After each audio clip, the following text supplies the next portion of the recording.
경복궁역에서 내려 차로 8분 거리에 있는 석파정은 서울미술관 안에 위치하고 있어요.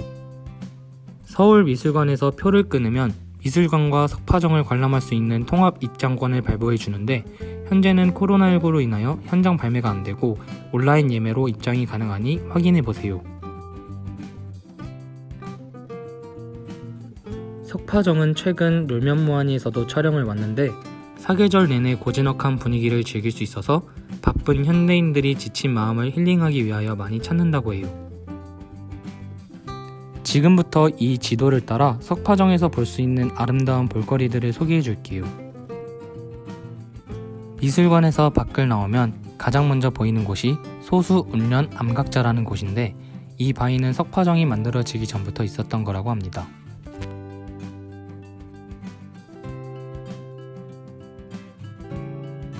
소수울련 암각자를 지나 계단을 올라가면 신라 3층 석탑이 있습니다.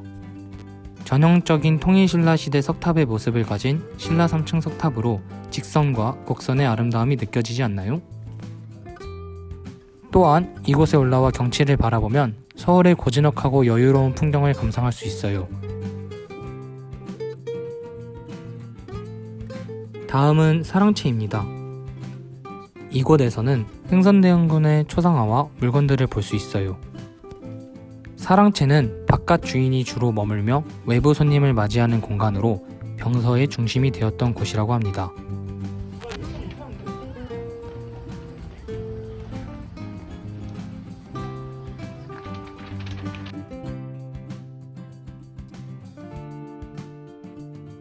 다음은 천세송을 둘러보았습니다. 천세송은 서울특별시 지정보호수 제60호로 지정되었습니다. 천년을 살기 바라는 마음에 지어졌는데 추정된 세월이 무려 650년이라고 해요. 이곳은 삼계동 각자입니다. 세 개의 시냇물이 만난다 하여 지어진 이름이에요. 저기 보이는 바위에 새겨진 글씨가 철종의 것이라고 하는데, 그 얘기를 들으니까 괜히 웅장하고 신기하지 않나요?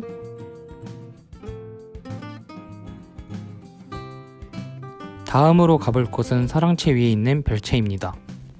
석파정의 모든 경치를 한눈에 볼 수 있어 고종이 방문했을 때 머물렀다고 합니다. 자, 이 산책로를 지나 걷다 보면 보이는 곳이 바로 석파정입니다. 본래 석파정은 안동 김씨의 소유였지만 하룻밤 빌려달라는 흥선대원군의 제의에 고종이 함께 머물다가 왕실 소유로 소유권을 빼앗긴 사연이 있는 곳이에요. 석파정은 흐르는 물소리 속에서 단풍을 바라보는 누각이라는 의미가 담겨 있어요. 재밌는 점은 한국의 전통적인 정자와 달리 바닥을 화강암으로 만들고 기둥과 벽, 그리고 지붕을 청나라의 분위기를 따라했다는 점입니다. 석파정에서 나와 너럭바위로 가는 길. 야, 근데 진짜 캐릭터네. 내가 말했잖아. 내가 어떤 거 괜찮다고.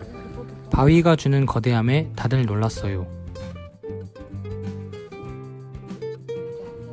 이 바위는 너럭바위라고 불립니다. 석파정의 가장 높은 곳에 위치한 너럭바위는 그 모습이 코끼리를 닮아 코끼리 바위라고도 불렀다고 해요. 재밌는 얘기가 있는데, 아이가 없던 노부부가 이곳에서 소원을 빌고 등남을 했다 해서 소원바위라고도 불렸다고 합니다.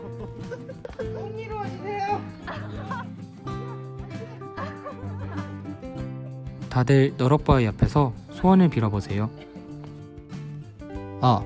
그리고 영상에 담겨진 장소 모두 서울미술관에서 나눠준 지도에 도장을 찍을 수 있는 활동이 있으니 꼭 지도에 나온 장소들 다 가보고 추억도 만들어 보세요.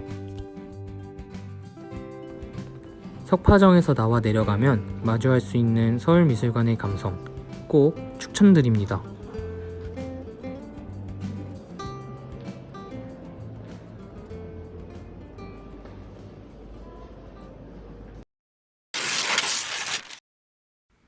다음은 서울미술관에서 나와 도보로 10분 정도 걸으면 도착할 수 있는 청운문학도서관입니다.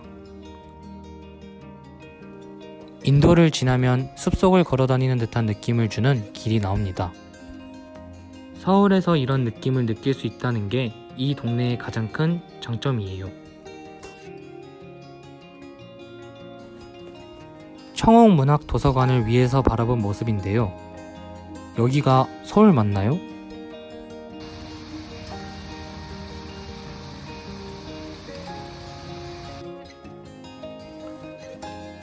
이곳은 종로구 최초의 한옥 공공도서관으로 독서와 사색, 휴식의 공간을 제공하고 있습니다.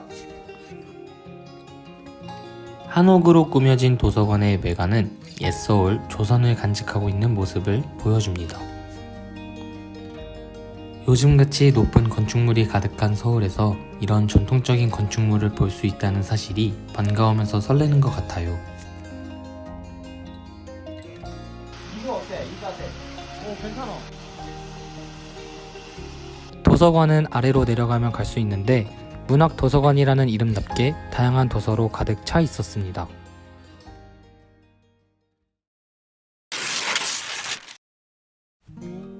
윤동주 문학관은 이전에 폐상수도 시설이었다고 합니다. 시인의 언덕이 생긴 후 비어진 공간을 활용하기 위해서 윤동주 문학관으로 리모델링을 한 것입니다. 이 공간에 또 숨겨진 사실은 윤동주 시인의 시 자화상이 등장하는 우물에서 영감을 받았다는 점입니다.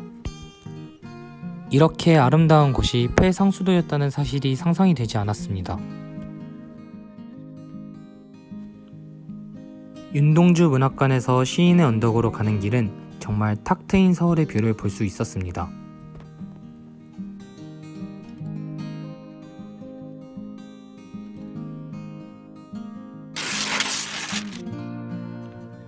청운공원은 인왕산 줄기의 마지막 언덕입니다. 이곳에 위치한 윤동주 시인의 언덕에 가보았는데요. 앞서 보여드린 문학관의 뒷뜰에서 이어진 계단을 통해서도 갈 수 있습니다. 윤동주 시인의 언덕, 이름에 걸맞게 대표 시인 서시가 적힌 비석이 있습니다.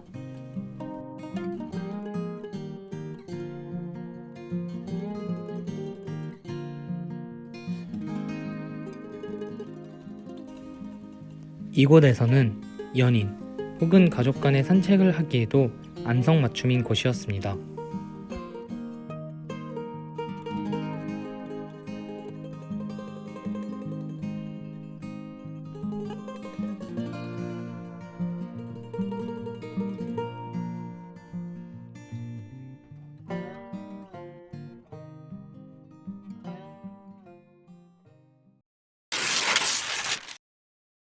마지막으로 조선의 역사이자 서울의 상징인 서울성곽의 4소문 중 하나인 창의문입니다. 창의문에 담겨져 있는 역사의 순간은 인조반정 당시입니다. 인조반정 당시 반란군이 창의문을 통해 입성해 반정에 성공했다고 알려져 있습니다. 창의문을 소개하는 것을 마지막으로 저희가 준비한 숨겨진 서울의 이야기 잘 들어보셨나요? 여러분들도 저희처럼 가족, 친구, 연인들과 함께 부안동과 청운동을 와보는 것이 어떠세요?